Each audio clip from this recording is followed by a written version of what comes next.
Okay, guys, now for the second worksheet, we had something like this. You were supposed to put whatever you thought you were going to learn in this lesson and whatever you learned from the previous lesson, which was the one that I did on the previous video. So let me start with this. Here you have to plot the points. Plotting the points again was not really the main idea of the lesson. It was just kind of like a deeper understanding of how these functions work.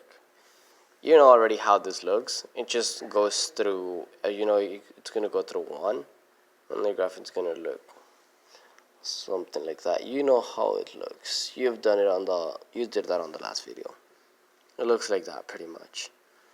That, again, it looks exactly the same, but because of that times 2 outside, it means that the y-intercept is going to be at plus 2. So the same graph, it's just that at plus 2, that's where we have our y-intercept. You know this, we know this. So what do you notice about both graphs? Just a change on the y-intercept. That's what we noticed. Now here again,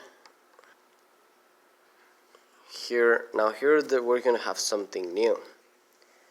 This value here inside of the parentheses, the value that is raised to the power of x, this value is less than 1/2 is less than 1. If the value is less than 1, then the graph, it's instead of growing from left to right and growing that way, the graph is going to decrease. It's going to go left to right. It's going to go like this, downwards. Here you go from left to right up, and here you go from left to right down. So this one is a decreasing. Okay, it's called growth and decay. So when this value here is less than 1, it's decay. We're talking about decay. When here again, this 0.4 is less than 1, 0.4 is less than 1, this is also decay. Now the graph is going to look exactly the same, like pretty much the same thing, kinda. The only difference, well, it'll go through 1.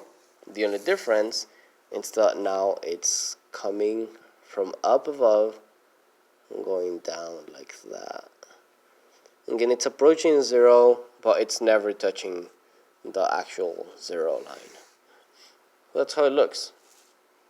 This is going to look exactly the same, but we know the y-intercept, it's still 2.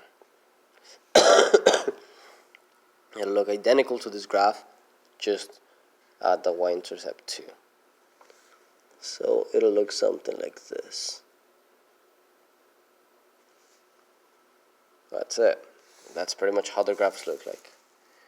Now what do you notice of the graphs? Both graphs are decreasing. They are decreasing.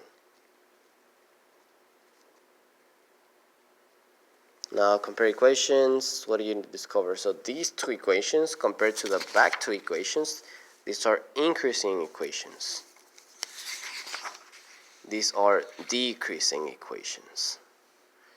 So exponential growth and an exponential decay. Exponential growth, b, whatever's inside of the parentheses, has to be bigger than 1. This one, exponential decay, b, whatever's inside of the parentheses, has to be less than 1. So that's the difference between growth and decay. Growth, whatever's inside the parentheses, has to be greater than 1. Decay, whatever's inside of the parentheses, has to be less than 1. Growth and decay. And this is pretty much for this paper. On class, we'll have some practice on this. So again, it's pretty much the same transformations that we learned on the previous video, where you have these transformations. It's going to be the same. You're just going to call them now growth and decay. And that's it.